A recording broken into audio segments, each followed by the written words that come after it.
Rezeki nggak seret karena nasib, tapi karena kebiasaan yang kita ulang tiap hari.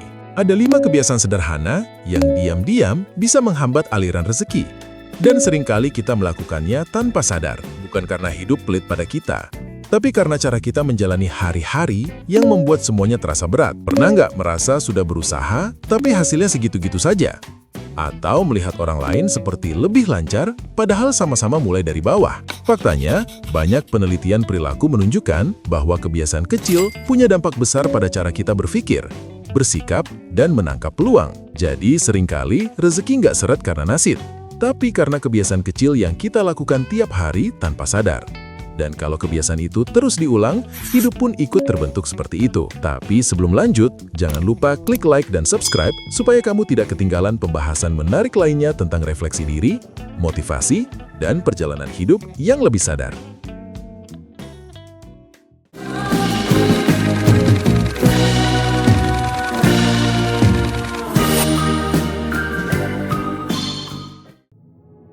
Seringkali kita merasa hidup berjalan berat. Langkah terasa tertahan, usaha seperti tidak bergerak. Rezeki terasa seret, seolah ada jarak yang tidak terlihat antara kita dan apa yang kita butuhkan. Banyak orang lalu menyalahkan nasib, keadaan, atau kondisi yang dianggap tidak adil. Padahal, jika dilihat lebih dekat, masalahnya tidak selalu sejauh itu.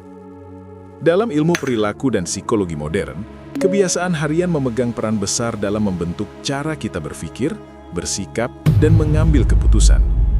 Apa yang kita ulang setiap hari, sekecil apapun, perlahan membentuk pola hidup. Pola inilah yang menentukan apakah kita lebih peka terhadap peluang atau justru sibuk melihat kekurangan. Kalimatnya sederhana dan jujur. Kadang bukan rezekinya yang susah, tapi kebiasaan kita yang bikin seret. Rezeki itu tidak selalu pergi, seringkali ia hanya tertutup oleh kebiasaan kecil yang kita anggap wajar, bahkan kita anggap bagian dari diri kita. Banyak riset psikologi kognitif menjelaskan bahwa otak manusia bekerja berdasarkan fokus. Apa yang sering kita perhatikan akan diperbesar. Apa yang sering kita ulang akan dianggap penting. Jika setiap hari yang kita latih adalah rasa kurang, rasa kecewa, dan rasa tidak puas, maka itulah yang mendominasi pikiran. Bukan karena hidup tidak memberi, tapi karena kita tidak sedang melihatnya. Rezeki tidak selalu berbentuk uang yang datang tiba-tiba. Seringkali ia hadir sebagai kesempatan kecil, ide sederhana, relasi yang baik, atau langkah ringan yang konsisten. Namun semua itu hanya bisa dirasakan oleh pikiran yang cukup jernih dan hati yang cukup lapang.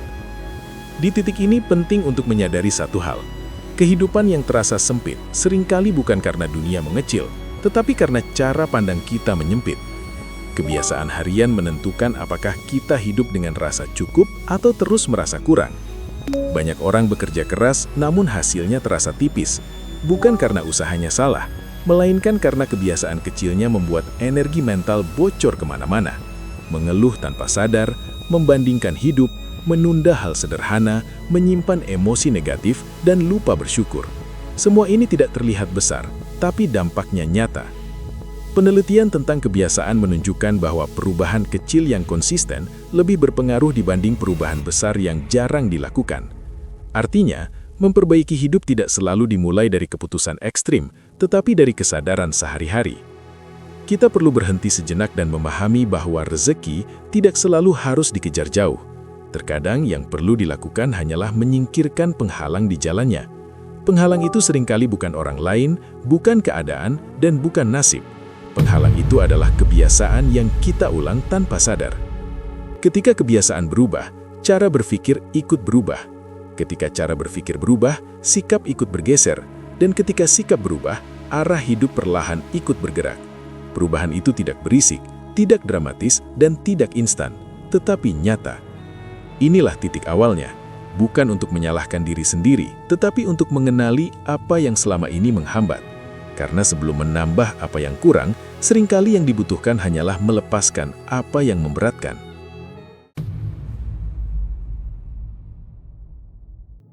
Kebiasaan pertama yang sering dianggap sepele adalah terlalu sering mengeluh.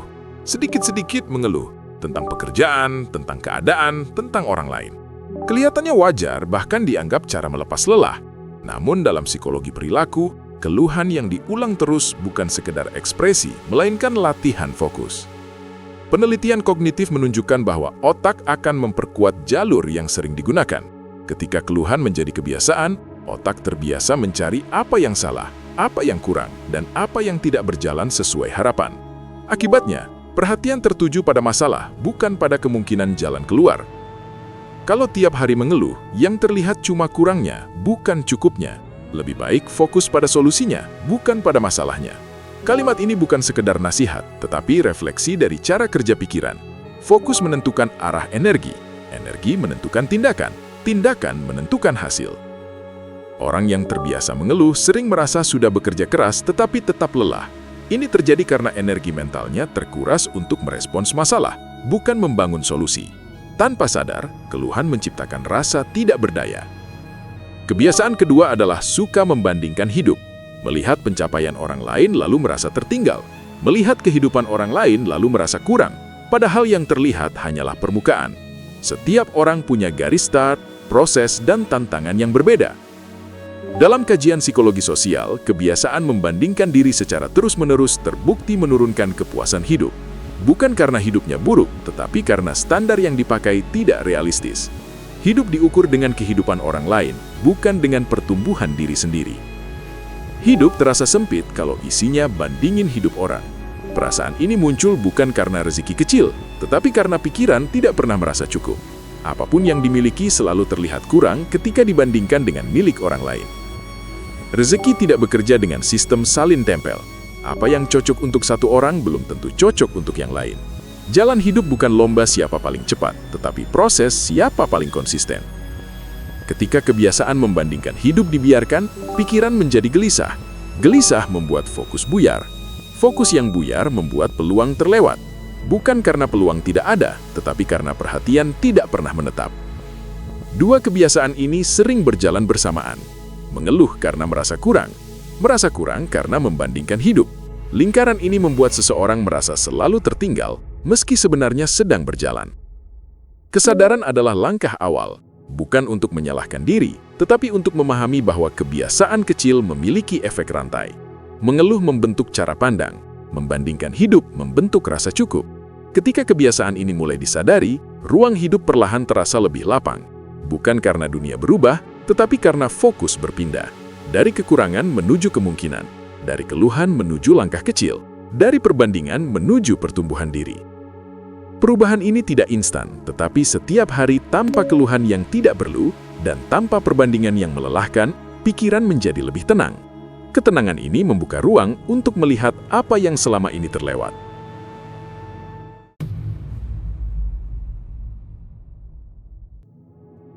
Kebiasaan ketiga yang sering luput disadari adalah menunda-nunda hal kecil. Niat sebenarnya ada, keinginan untuk berubah juga ada, namun langkahnya selalu ditunda. Tugas sederhana dianggap sepele, keputusan kecil dianggap bisa nanti saja. Dalam riset tentang produktivitas dan perilaku, kebiasaan menunda terbukti bukan soal malas, tetapi soal pola mental. Setiap kali menunda, otak belajar satu hal, yaitu kita tidak menepati janji pada diri sendiri. Lama-kelamaan, kepercayaan diri melemah. Bukan karena tidak mampu, tetapi karena terlalu sering menunda. Bukan karena tidak bisa, tapi kebiasaan yang ditunda-tunda. Kalimat ini menggambarkan banyak kehidupan.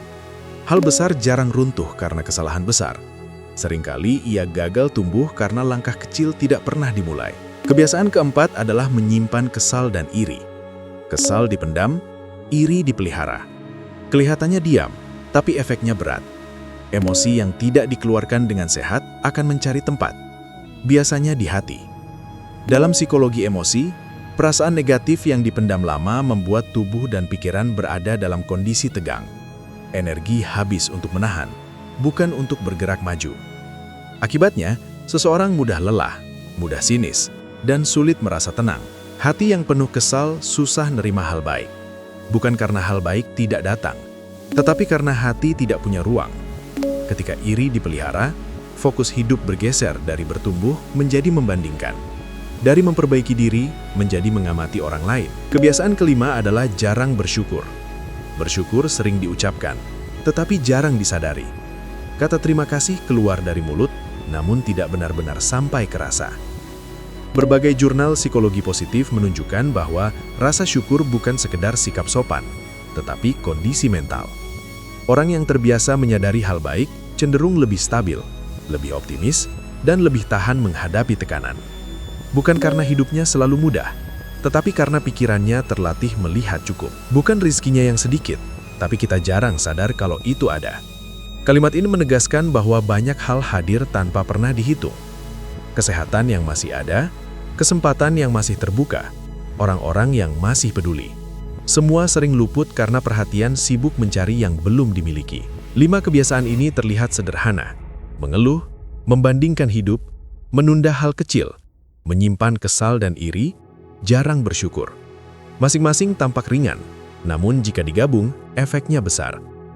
Hidup terasa berat, rizki terasa jauh, dan langkah terasa lambat. Jika ingin kehidupan lebih baik dari versi sebelumnya, perubahan tidak harus dramatis. Wujudkan sekarang melalui kebiasaan harian, bukan dengan menunggu keadaan berubah, tetapi dengan mengubah cara bersikap setiap hari. Ingat satu hal penting, hal besar dimulai dari hal kecil. Kebiasaan kecil yang diperbaiki hari ini akan membentuk arah hidup esok hari. Perubahan itu pelan, tetapi konsisten, dan dari sanalah aliran rizki kembali terasa.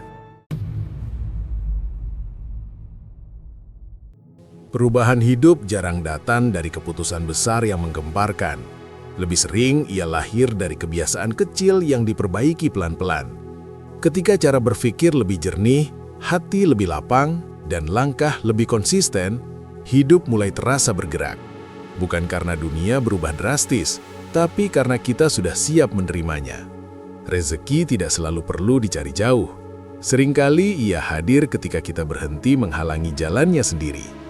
Kalau kamu merasa pembahasan ini relevan dan bermanfaat, jangan lupa subscribe channel Zona Terbuka dan aktifkan lonceng notifikasinya, supaya kamu tidak ketinggalan pembahasan ringan, reflektif, dan membangun lainnya.